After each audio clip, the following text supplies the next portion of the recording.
Hello my people, back with one more mini blog. నేనైతే resort కి వెళ్ళా. ఎందుకు అనుకుంటున్నారా? మా ఆంటీ బర్త్డే అంటే ఆర్తి వాళ్ళ మమ్మీ బర్త్డే అని మేమైతే రిసార్ట్ కి వెళ్ళాం. మా అప్సరా బుజ్జి పాప చూడండి మీ అందరికి హాయ్ చెప్తుంది. మేము వెళ్ళగానే ఫస్ట్ ఆడుకోవడానికి స్విమ్మింగ్ పూల్ లోకి అయితే దిగిపోయాం. ఇక్కడ అప్సరా చూడండి పాపం భయపడిపోతుంది, ఎందుకంటే అప్సరాకి వాటర్ అంటే భయం అంట. నెక్స్ట్ నేను ఆర్తి ఒక ట్యూబ్ లోకి అయితే దిగిపోయాం. అది అటు ఇటు కదలకుండా అక్కడే చేప పిల్లల్లా కొట్టేసుకుంటున్నాం. అంతలోపు నైట్ అయితే అయిపోయింది. మేమందరం ఫ్రెష్ అప్ అయితే అయిపోయాం. తినే అప్సరా పాప వాళ్ళ daddy. Next cake cutting celebrations అయితే స్టార్ట్ చేసాం. ఇక్కడ ఆర్తి చూడండి పాపం ఎలా అయిపోయిందో. ఆర్తి ఇచ్చిన సర్ప్రైజెస్ కి మా ఆంటీ అయితే కొంచెం ఎమోషనల్ అయ్యారు.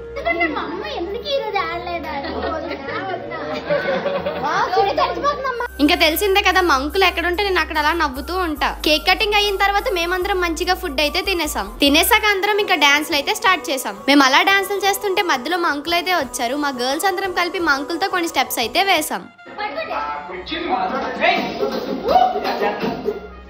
అలా డాన్సులు వేసుకుంటూ మేమైతే చాలా బాగా ఎంజాయ్ చేసాం. ఓకే గైస్, నా డే అయితే ఇలా బ్యూటిఫుల్ గా ఎండ్ అయిపోయింది. నెక్స్ట్ మినీ వ్లాగ్ తో కలుసుకుందాం. By by. Subscribe to wow Pavani vlogs.